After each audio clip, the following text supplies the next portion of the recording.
Lárgate de aquí. Esas dos palabras, escupidas con un odio que nunca había conocido, fueron la sentencia final. No fueron un grito en medio de una pelea acalorada, fueron una ejecución calculada, fría y delante de testigos. La puerta de roble, la misma que yo había pulido con aceite de linaza cada mes durante 40 años, se cerró a mi espalda con un sonido sordo, un golpe que selló el final de mi vida como la conocía. Me quedé allí, en el porche, temblando, no por el frío de la tarde que empezaba a caer, sino por el shock visceral que me paralizaba. Llevaba puestas mis zapatillas de estar por casa, esas de felpa color crema, y el delantal que aún olía al estofado de ternera que burbujeaba en la cocina para su cena.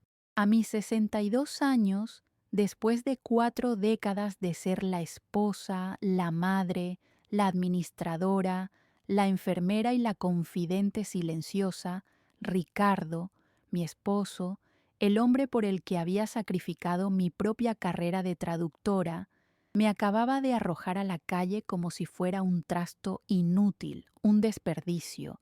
Y lo peor, lo más bajo, fue que no lo hizo solo. Adentro, observando la escena desde la sala de estar con una copa de vino en la mano, estaba ella, joven, con tacones que resonaban en el mármol que yo había encerado esa misma mañana, y con una sonrisa que mezclaba lástima y triunfo. Ricardo la había traído para esto, para que ella fuera testigo de mi humillación final, para demostrarle a ella y a sí mismo que yo ya no significaba nada. Me empujó. No fue un empujón violento que deja marcas en la piel, fue peor. Fue un empujón de descarte, firme, decidido, como quien aparta un mueble viejo para hacer espacio a uno nuevo. La cerradura hizo clic, y en ese sonido metálico escuché el eco de mis 40 años de dedicación volverse polvo. El silencio que siguió al portazo fue ensordecedor, más ruidoso que cualquier grito. Me quedé inmóvil, mirando la veta de la madera de la puerta, intentando procesar que esa madera ya no me pertenecía, que el calor del hogar que yo había construido ladrillo a ladrillo emocional ahora me estaba vedado. La humillación era un manto helado que se ceñía a mi cuerpo, más penetrante que el viento de otoño que mecía las copas de los árboles. Pude sentir, aunque no los veía, los ojos de mis vecinos. Doña Elvira, en la casa de al lado, seguramente estaba detrás de su cortina de encaje, observando el espectáculo más vergonzoso de la cuadra. Yo, Amelia, la esposa ejemplar del señor Ricardo, descalza en la práctica, solo con unas zapatillas de casa y un delantal manchado de salsa de tomate. Las lágrimas empezaron a quemar mis ojos, pero la vergüenza era tan grande que me las tragué. ¿Qué había hecho yo? Mi único crimen fue envejecer.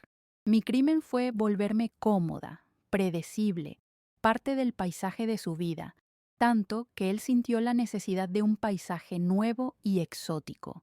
No tenía nada. Mi bolso estaba en el perchero del recibidor. Mi teléfono móvil estaba cargando en la mesita de noche. Mis tarjetas, mi dinero, todo estaba en esa casa. Ricardo siempre había controlado las finanzas. Para que tú no te preocupes, mi amor, decía.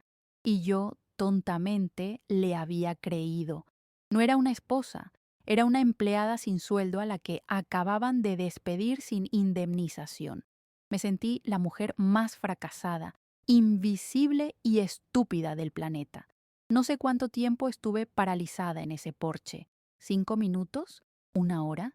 El sol comenzaba a esconderse, tiñendo el cielo de un naranja doloroso, y el frío empezó a colarse por la bata ligera que llevaba bajo el delantal. Mover los pies fue el acto de voluntad más grande de mi vida. Cada paso era una tortura. Mis zapatillas de felpa no estaban hechas para el cemento áspero de la acera. Empecé a caminar, pero ¿hacia dónde? ¿A quién llamar? Mis hijos, ya adultos, vivían lejos, uno en Canadá y la otra en el sur del país. ambos ocupados con sus propias vidas, sus propios hijos. Llamarlos y decirles, vuestro padre, el hombre que admiráis, me ha echado a la calle por una mujer joven como si fuera un perro, era una humillación que no podía permitirme. ¿Qué imagen tendrían de mí? ¿La de una madre patética, una víctima? No, aún me quedaba ese último resquicio de orgullo. Así que caminé, sin rumbo, por las calles de mi propio barrio, calles que había recorrido miles de veces llevando a mis hijos al colegio, haciendo la compra, paseando al perro que tuvimos y que murió hace años. Cada casa, cada jardín, era un recordatorio de la vida que acababa de perder. Si tú que me escuchas alguna vez te has sentido así, si has dado todo por tu familia solo para sentir que tu valor se desvanece con los años, si has sentido esa puñalada de la ingratitud, te pido que te quedes conmigo. Esta historia no es solo mía, es de muchas. Por eso te pido que le des un me gusta a este video, que te suscribas a este canal donde las mujeres que hemos sido silenciadas encontramos nuestra voz y que me dejes un comentario contándome si alguna vez te sentiste invisible. Tu historia importa y esta es la mía, comenzando desde el punto más bajo, en esa acera fría. Solo había un lugar, un único refugio en el mundo, la casa de Clara, mi amiga de la infancia, la que nunca se casó, la que siempre me dijo que yo me anulaba demasiado por Ricardo, que era demasiado buena. Clara vivía a 20 manzanas de distancia, 20 manzanas que se sintieron como un desierto de asfalto, un vía crucis de vergüenza y dolor físico. Cada paso era un golpe en el pecho, un recordatorio de mi estupidez. Cuando llegué a la puerta de Clara, mis pies estaban helados y mi cara era una máscara de lágrimas secas y mugre. Toqué el timbre con el nudillo porque mis dedos temblaban tanto que no atinaban. Clara abrió la puerta. Llevaba sus gafas de lectura en la punta de la nariz y una taza de té en la mano. Su expresión pasó del asombro. Amelia, ¿qué haces aquí vestida así? Al horror, y luego a esa furia protectora que solo las amigas de toda la vida poseen. No hizo preguntas, no dijo te lo dije. Dejó la taza en una mesita, abrió sus brazos y simplemente dijo entra, estás en casa. Y en ese momento me derrumbé. El llanto que solté no fue un llanto de tristeza, fue un aullido animal, un sonido gutural que venía de las profundidades de esos 40 años de silencio, de tragarme las palabras, de dejar para lá sus desplantes, de justificar sus ausencias para mantener la paz. Lloré por la joven Amelia que renunció a su beca para seguirlo a él. Lloré por la madre que tuvo que explicar por qué papá no llegaba a los actos escolares. Y lloré por la mujer de 62 años que estaba allí en el apartamento sencillo y cálido de su amiga, oliendo a canela y a libros viejos, sintiéndose el fracaso más absoluto que la tierra había parido. Clara me guió hasta su sofá de terciopelo gastado, me quitó las zapatillas sucias como si yo fuera una niña y me arropó con una manta de lana. Me trajo un té que no pude beber. Me senté allí, temblando bajo la manta, y supe, con una certeza absoluta, que mi vida había terminado. Ricardo había ganado, me había borrado. Pasé esa primera noche en un estado de estupor, acurrucada en el sofá de Clara, envuelta en una manta que olía a lavanda y a una vida que no era la mía. Mi hogar olía a cera de abejas y al suavizante de ropa que yo usaba. Este olor a lavanda, aunque amable, era el olor del exilio. No dormí. Cada vez que cerraba los ojos, la escena se repetía en bucle, como una película malvada proyectada en el interior de mis párpados. Veía el rostro de Ricardo contraído por una furia que yo no reconocía. No era la ira de una discusión de pareja, era un desprecio frío, un asco profundo. ¿Desde cuándo me miraba así? ¿Semanas, meses, años? Y el rostro de ella, Sofía, no era solo triunfante, Era, peor aún, aburrido.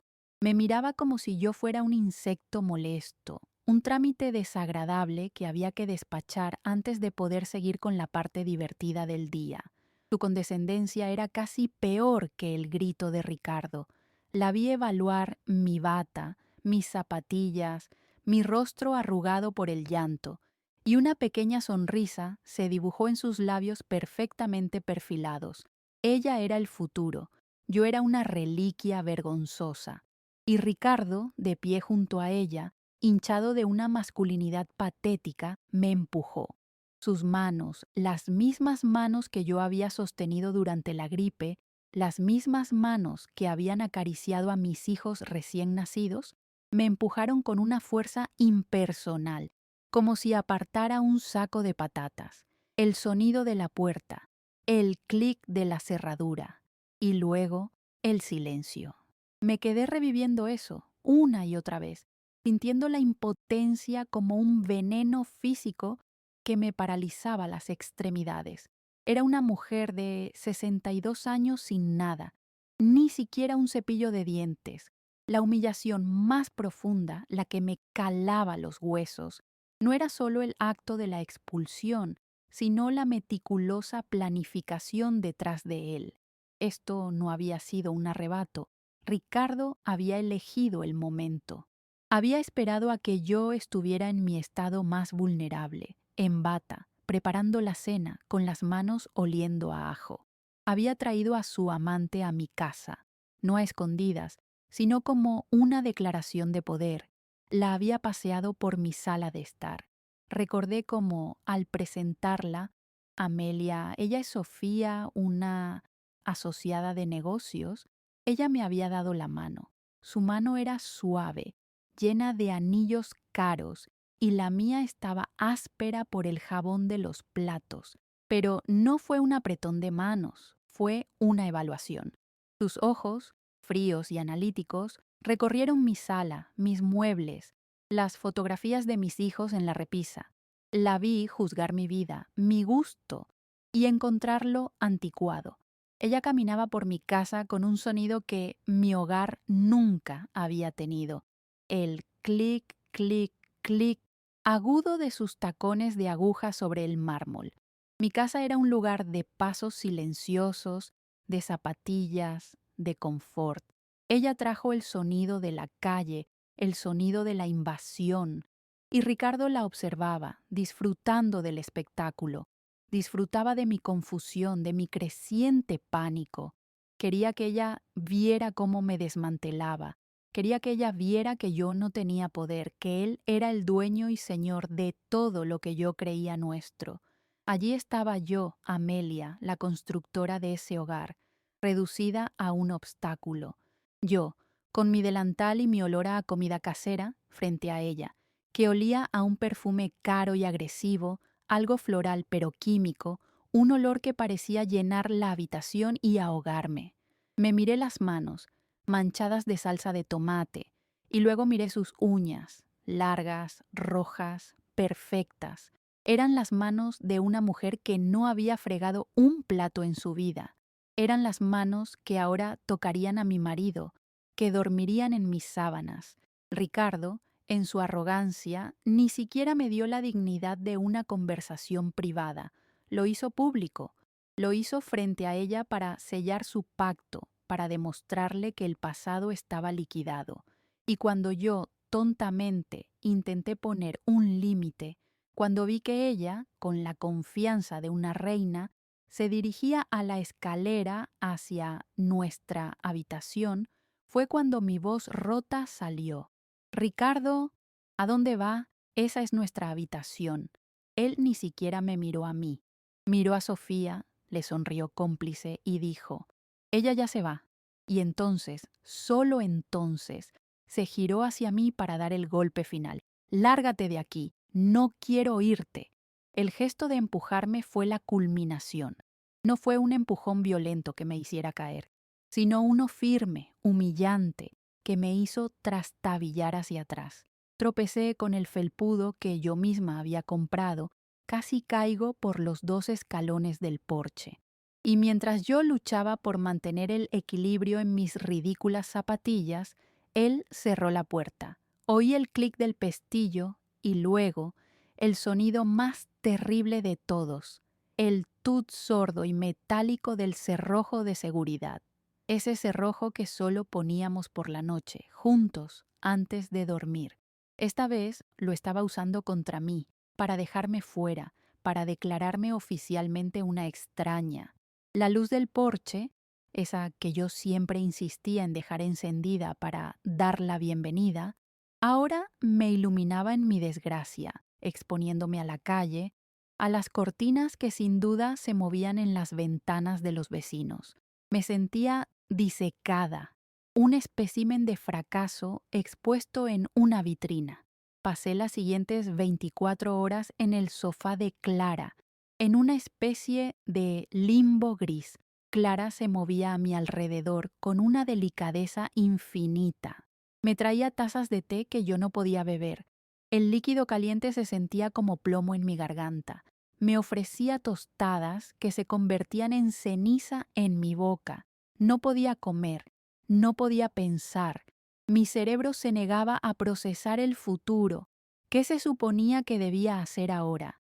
¿Llamar a mis hijos? ¿Convertirme en una carga para ellos? ¿Aparecer en la puerta de mi hija con una maleta y una historia de derrota?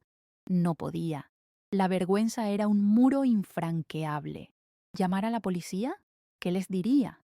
Mi marido me echó de casa. Se reirían de mí. Dirían que era un asunto doméstico. Ricardo era un hombre influyente, con una fachada de respetabilidad impecable. Él ya tendría una historia preparada, que yo estaba confundida, inestable, que yo había decidido irme. Él controlaba el dinero, la narrativa, la casa. Me había dejado sin nada y lo había hecho a propósito. Había contado con mi parálisis. Había contado con mi falta de recursos, con mi dependencia económica, esa dependencia que él mismo había fomentado durante décadas, llamándola protección. No te preocupes por el dinero, Ameliña, yo me encargo de todo. Y yo, idiota, me sentí cuidada. No estaba siendo cuidada, estaba siendo desarmada, lentamente, pieza por pieza, hasta quedar completamente indefensa. Empecé a analizar a Ricardo, no como mi marido, sino como el antagonista en el que se había convertido. Siempre fue un hombre egoísta, pero la vejez había afilado esa característica convirtiéndola en una crueldad amarga. Odiaba envejecer. Cada arruga en su rostro era una afrenta personal, cada cana un recordatorio de su mortalidad. Y yo, su esposa de 62 años, era el espejo viviente de su propia decadencia. Odiaba mirarme porque en mí veía su propia edad, su propio fracaso en detener el tiempo. En los últimos años, su comportamiento se había vuelto patético. Los tintes de pelo cada vez más oscuros y artificiales, la ropa de joven que le quedaba ridícula, el gimnasio a horas intempestivas. Buscaba una segunda juventud, una validación de que aún era deseable, poderoso. Y Sofía, con sus 30 años y su admiración fingida, era su trofeo, su elixir de la juventud. Para mantenerla, necesitaba borrarme a mí. Necesitaba demostrarle a ella, y a sí mismo, que yo era el pasado, un mueble viejo que ya no servía. Su crueldad no era solo por amor a ella, era por odio a sí mismo, un odio que proyectaba sobre mí. Necesitaba destruirme para sentirse vivo. Necesitaba convertirme en basura para que su decisión de descartarme pareciera justificada, como si yo fuera el problema y no su miedo patológico a la vejez. La segunda noche en casa de Clara fue diferente. La primera noche fue de shock y llanto. La segunda fue de un silencio frío y pesado. Clara, sabiamente, me dejó en paz. Ella dormía en su habitación y yo en el sofá, pero esa noche no pude cerrar los ojos.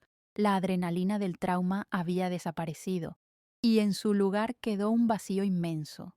Miré mis manos a la luz de la luna que entraba por la ventana de Clara.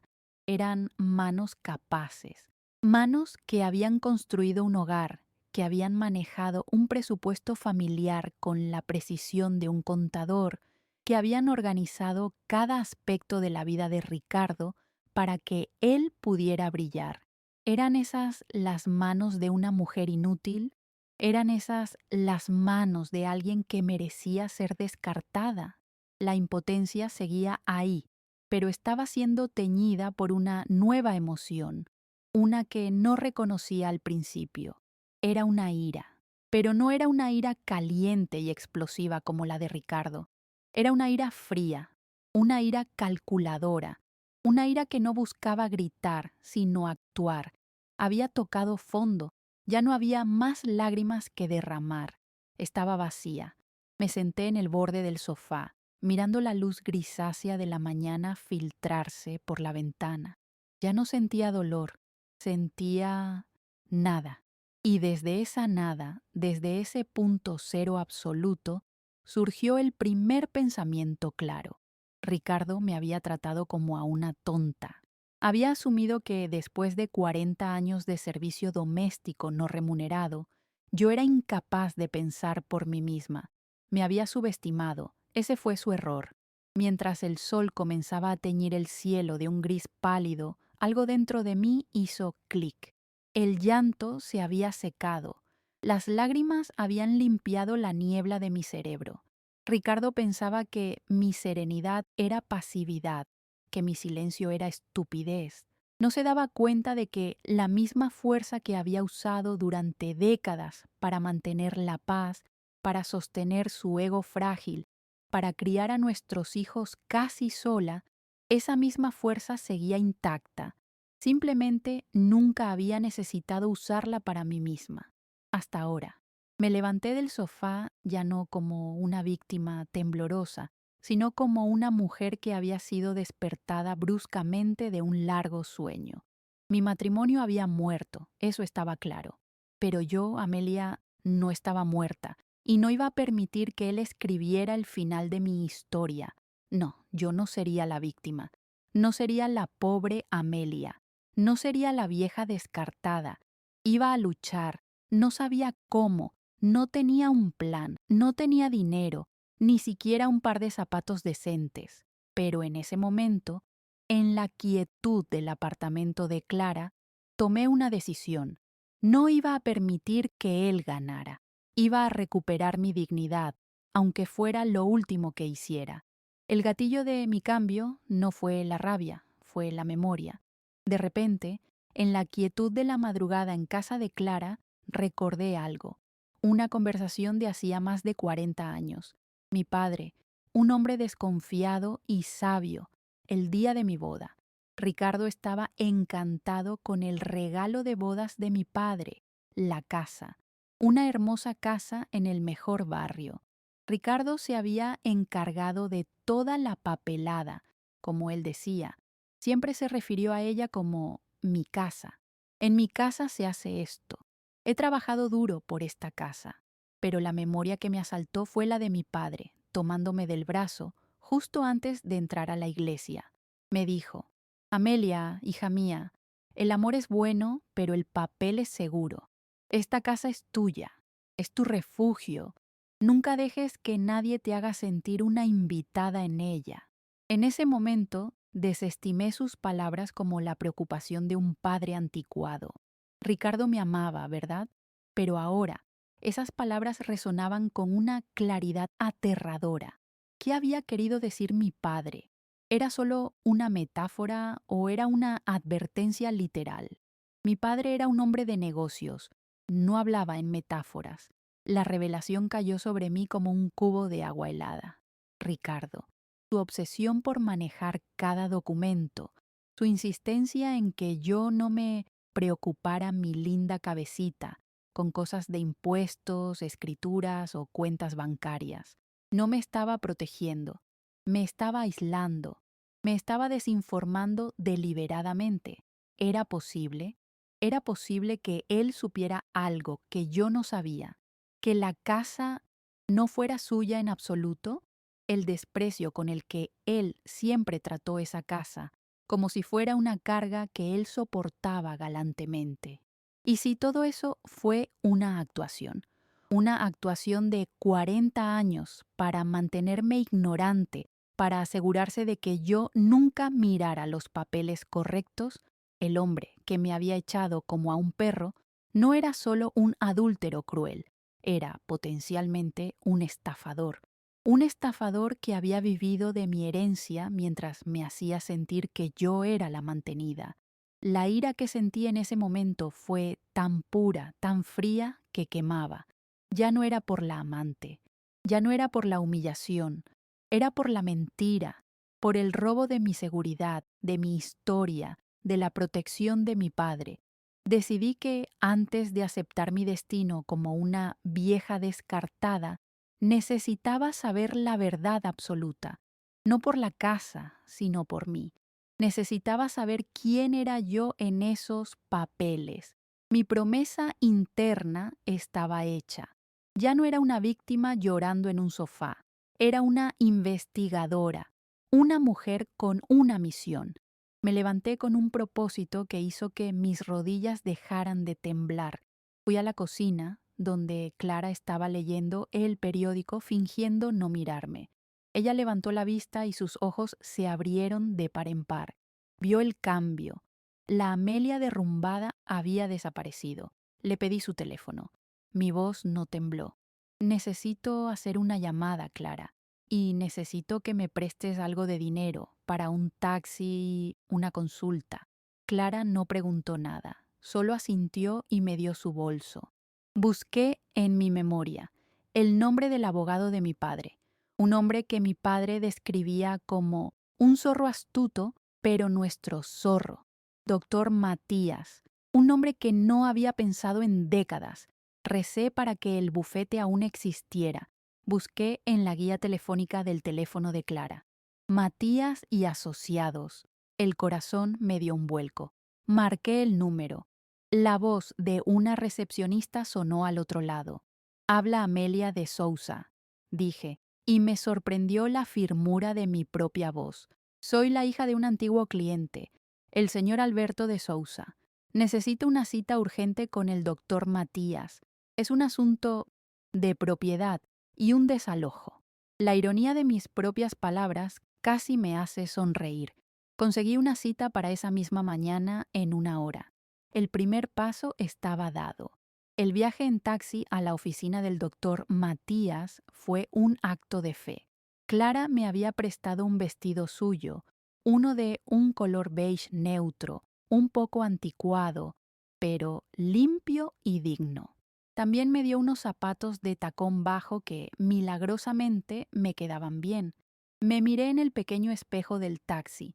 La mujer que me devolvía la mirada estaba pálida, con ojeras profundas y el cabello revuelto, pero sus ojos, tenían una luz que no habían tenido en 30 años. Era la luz de la furia, sí, pero también la luz de un propósito. Ya no era la esposa invisible, era una mujer en busca de la verdad. El doctor, Matías, resultó ser un hombre mayor, de cabello plateado y ojos increíblemente agudos, tras unas gafas de montura fina. Me escuchó sin interrumpirme. Le conté la historia, no la parte de la amante, no la humillación del delantal, sino los hechos fríos, el regalo de mi padre, los 40 años de matrimonio, la expulsión, la insistencia de Ricardo en manejar los papeles. Él asintió lentamente, sus dedos tamborileando sobre un pisapapeles de mármol. Recuerdo a su padre, señora, Alberto de Sousa, un hombre muy meticuloso. Insistía en cláusulas y protecciones que la mayoría de la gente consideraba exageradas en esa época. Esas palabras fueron la primera bocanada de aire fresco. Meticuloso. Protecciones. Mi padre me estaba hablando desde la tumba. El doctor Matías hizo una llamada. Habló en un tono bajo y autoritario con alguien, pidiendo una búsqueda urgente en el registro de la propiedad. Tenemos una clienta aquí, una situación de ocupación indebida, dijo, y me guiñó un ojo. Mientras esperábamos la respuesta, que según él llegaría por fax, un fax, qué anticuado, pensé, y sin embargo, qué sólido, me hizo preguntas. ¿Su marido alguna vez le pidió firmar algo relacionado con la casa? ¿Una renuncia? ¿Una hipoteca? Negocié con la cabeza. No. Él decía que yo no debía preocuparme, que él se encargaba. El abogado sonrió, una sonrisa sin alegría. Ya veo. La táctica del protector a menudo es la táctica del ladrón. El silencio en la oficina era denso. Yo solo podía escuchar el tic-tac de un reloj de pared y los latidos de mi propio corazón, que golpeaba mis costillas como un pájaro enjaulado. Estaba aterrada. ¿Y si mi padre solo me había dado un consejo sentimental? ¿Y si la casa estaba a nombre de Ricardo? ¿Y si yo estaba allí haciendo el ridículo, gastando el dinero prestado de Clara, solo para confirmar mi propia indigencia? El sonido agudo de la máquina de fax entrando en acción fue el más estridente y hermoso que había oído en mi vida. Una hoja de papel empezó a deslizarse lentamente, línea por línea, revelando un texto legal que yo no entendía, pero que definiría mi futuro. El doctor Matías tomó el papel. Se puso sus gafas de lectura que colgaban de su cuello con un cordón. Leyó el documento en silencio. Su rostro no mostró ninguna emoción. Era un jugador de póker profesional. Un minuto pasó, luego otro. A mí me parecieron siglos. Finalmente, levantó la vista, se quitó las gafas lentamente y me miró. Señora Amelia, comenzó y mi corazón se detuvo. Su padre no era solo meticuloso, era un genio y la amaba mucho. Y entonces me leyó la verdad. La casa, en efecto, había sido un regalo, pero no para nosotros. Estaba registrada a mi nombre, Amelia de Sousa, como única propietaria.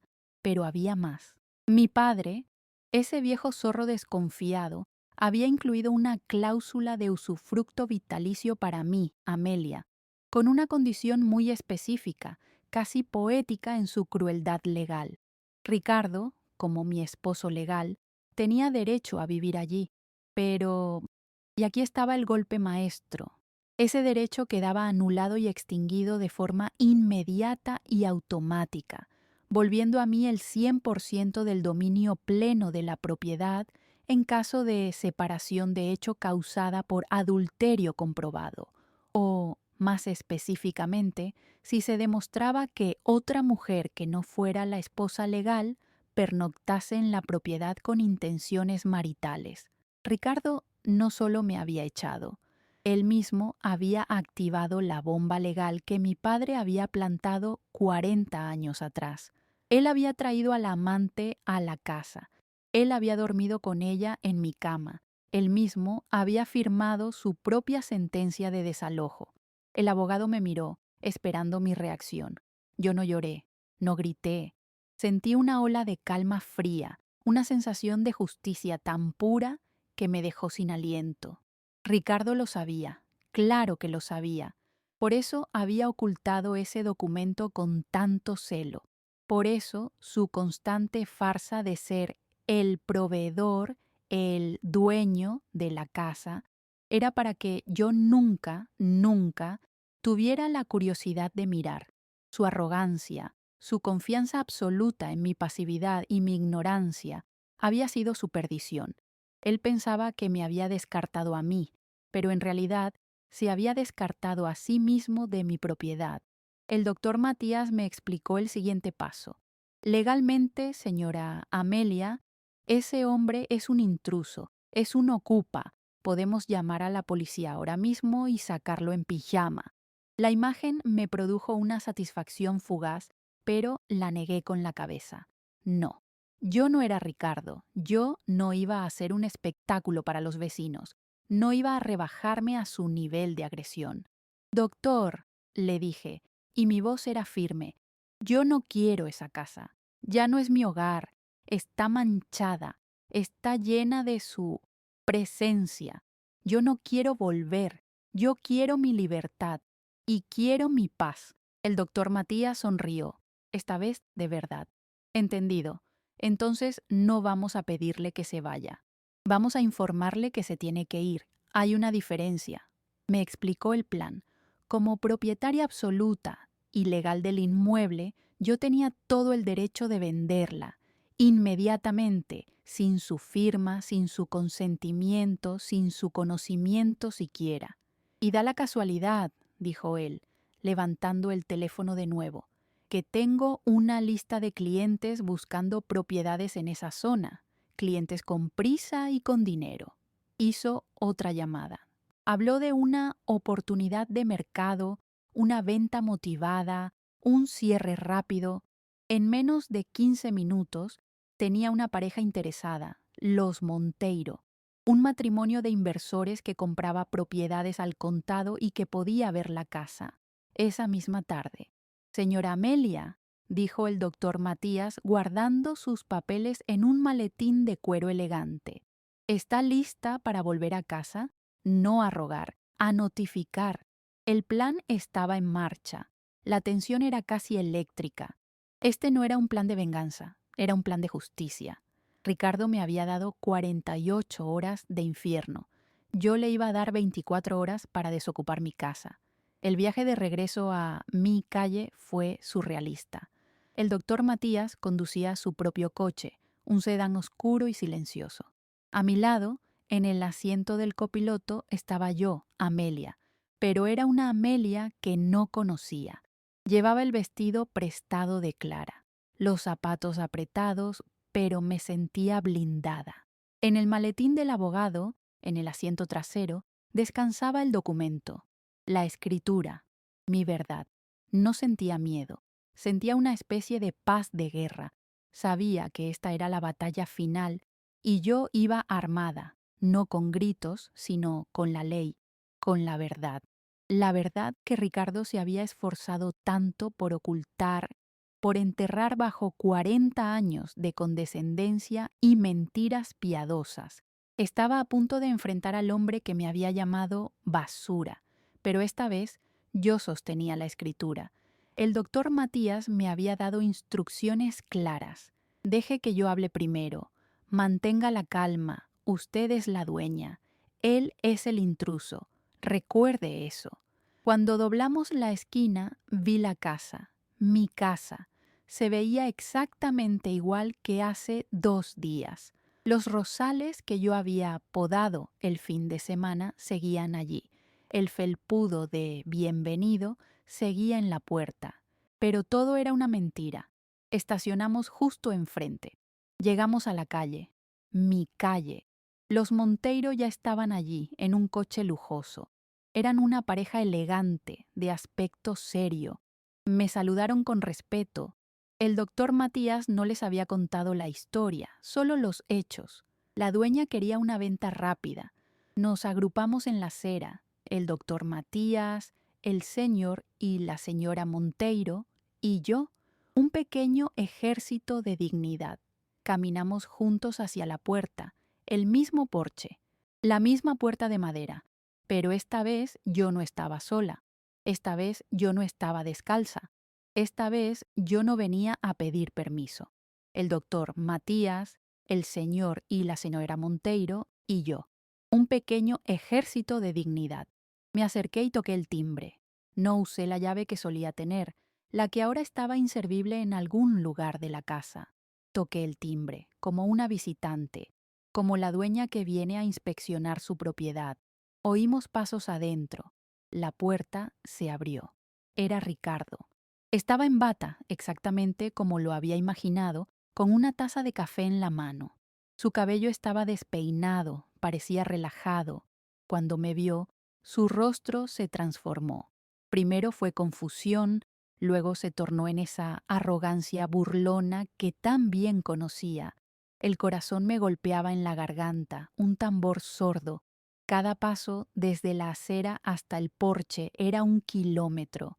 Era el mismo porche del que había sido expulsada hacía menos de 48 horas. Los mismos 2 escalones que casi me hacen caer. La misma puerta. Pero esta vez yo no estaba en zapatillas. No estaba sola. No venía a suplicar. Me paré frente a la puerta de roble y, en lugar de usar una llave que ya no tenía, levanté la mano y toqué el timbre.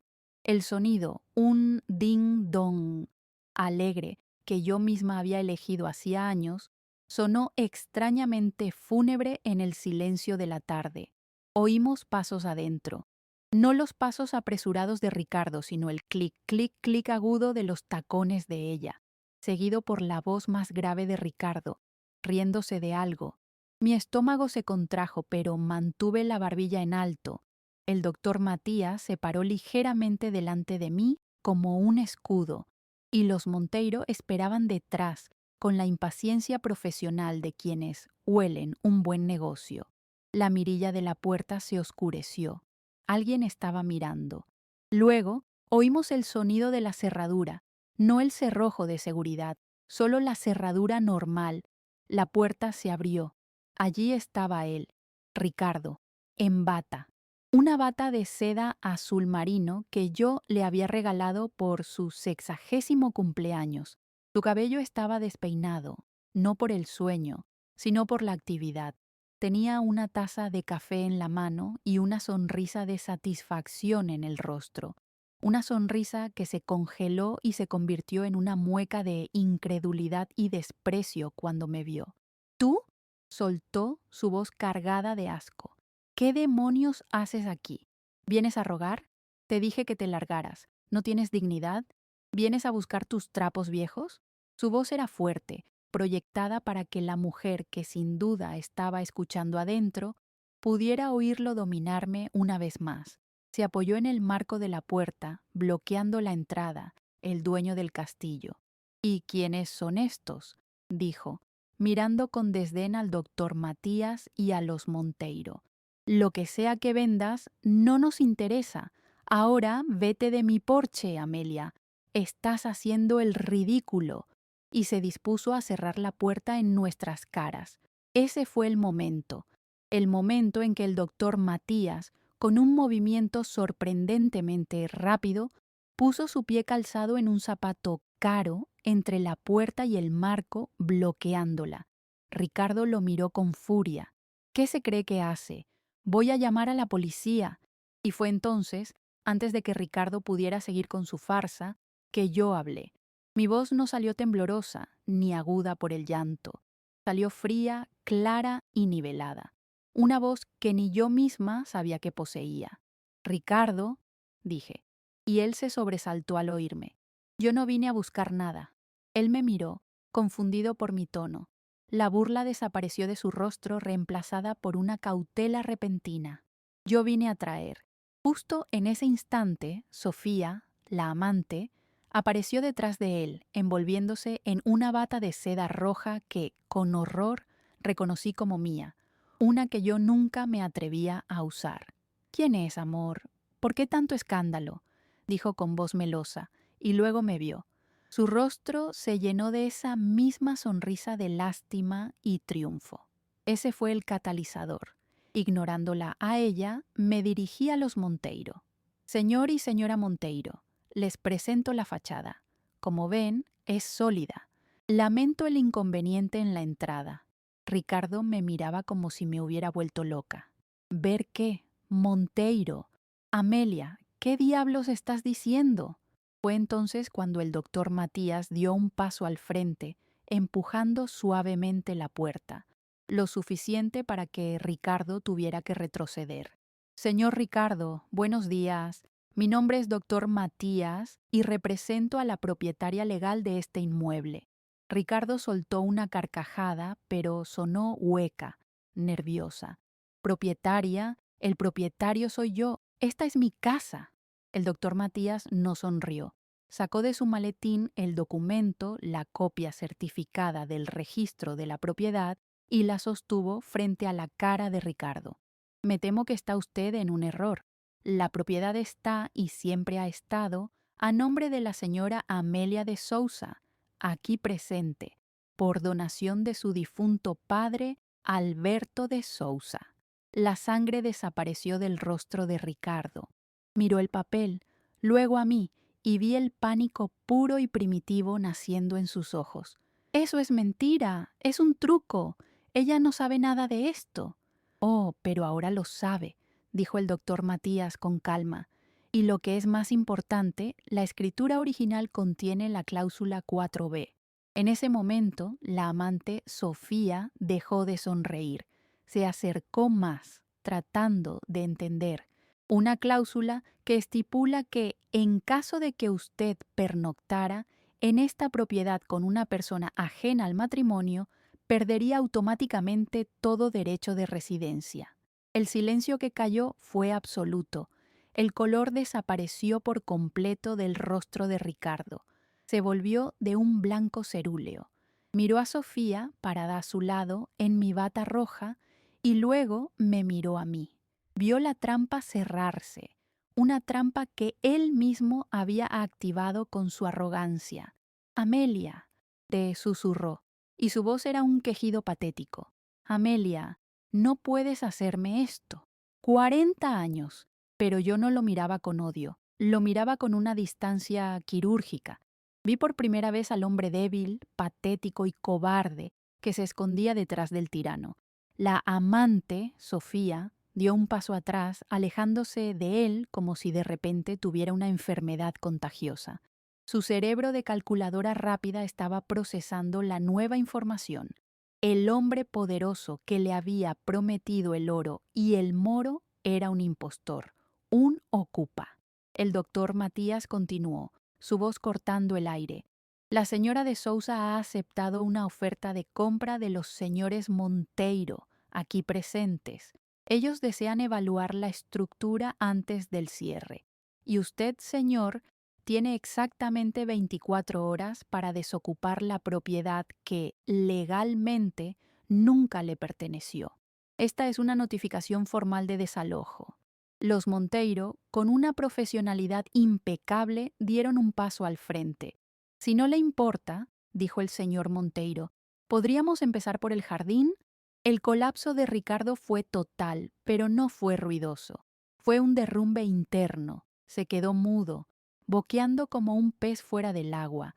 Se apoyó contra el marco de la puerta, su cuerpo pareció encogerse dentro de la bata de seda. La amante, Sofía, no dijo una palabra. Simplemente se dio la vuelta, el sonido de sus tacones desnudos golpeando el mármol mientras subía corriendo las escaleras, seguramente no para defenderlo, sino para salvar sus propias cosas. El amor se había evaporado junto con la titularidad de la propiedad. Yo di el primer paso para entrar. Ricardo instintivamente intentó bloquearme, pero fue un gesto débil. Lo miré a los ojos. «No te molestes, Ricardo. Ya no tienes poder aquí». Y lo rodeé entrando en el vestíbulo. El olor a estofado se había ido. Ahora olía a su perfume caro y al café quemado. Miré a los Monteiro. «Por favor, pasen. Bienvenidos a mi casa. Disculpen el desorden». Ellos asintieron y comenzaron su recorrido, hablando en voz baja sobre tabiques y potencial de renovación. Ricardo se quedó en la puerta, un fantasma en su propia farsa, viendo cómo su reino se desmoronaba. Mi victoria no fue un grito, fue el sonido de los pasos firmes de los nuevos dueños, fue el sonido del papel legal, fue el sonido de mi calma. La justicia no siempre es ruidosa. A veces es el sonido de una escritura de propiedad. A veces es la calma de una mujer que se niega a ser destruida. Ricardo no gritó más. Se quedó allí en el porche, mientras el doctor Matías le explicaba los detalles legales de su desalojo. Los Monteiro estaban encantados con la casa. Yo les expliqué que necesitaría una limpieza profunda, pero que los cimientos eran buenos. Firmamos los papeles preliminares esa misma tarde. Al día siguiente pasé por la casa para asegurarme de que Ricardo se había ido. Lo vi. Estaba en la acera, junto a una sola mala, humillado, mientras la amante lo abandonaba en la calzada, subiéndose a un taxi sola. Ricardo, el gran hombre, se quedó allí esperando otro coche, viéndose exactamente como yo me había sentido 48 horas antes, descartado. Pero a diferencia de mí, él no tenía una Clara a quien recurrir. Él estaba solo, con su arrogancia y su bata. No sentí alegría, sentí cierre, sentí que el ciclo se había completado. Con el dinero de la venta, una suma considerable, no busqué otra casa grande, no quería. Compré un apartamento confortable y moderno, cerca de mi amiga Clara. Un lugar luminoso, con una baranda enorme que daba a un parque.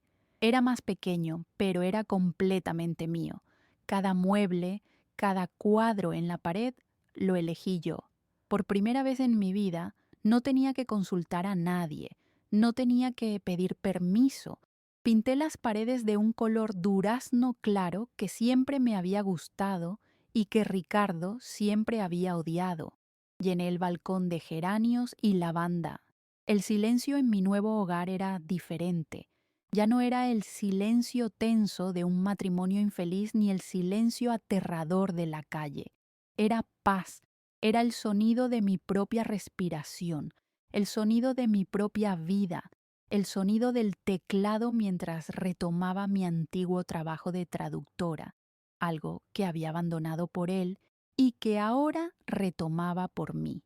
La escena final de mi antigua vida no fue la de Ricardo en la acera. La escena final es esta. Yo, aquí, en mi nueva baranda, regando mis plantas. El sol de la mañana calienta mi cara. Tengo 62 años y me siento como si acabara de nacer. El otro día mi hijo llamó. Le conté todo, con calma. Estaba furioso con su padre, pero orgulloso de mí. Nunca supe lo fuerte que eras, mamá, me dijo. Y yo le respondí, yo tampoco, hijo, pero ya lo sé. La vida me quitó 40 años de servicio y me los devolvió en forma de libertad. A veces tenemos que ser arrojadas al fuego para darnos cuenta de que no estamos hechas de papel, sino de acero. A veces tienes que perder el hogar que creías tuyo para encontrar el verdadero hogar, el que nadie te puede quitar, el que llevas dentro de ti. Mi lección, la que quiero compartir con ustedes, es esta. Nunca, jamás subestimen a la mujer que descartaron. Nunca confundan la serenidad con la debilidad. La misma fuerza que esa mujer usó durante décadas para sostener un hogar, para criar hijos, para aguantar tormentas en silencio y para sostener el ego de un hombre. Esa misma fuerza, ella puede redirigirla en 2 días para levantarse, para recuperar lo que es suyo por derecho y para construir un futuro en el que ella es la única dueña de su destino. Yo no busqué venganza, yo busqué justicia y la encontré. Y lo más importante, en el proceso, me encontré a mí misma. Y esta Amelia, la de ahora, la del balcón y las flores, la que por fin está en paz, no la cambio por nada.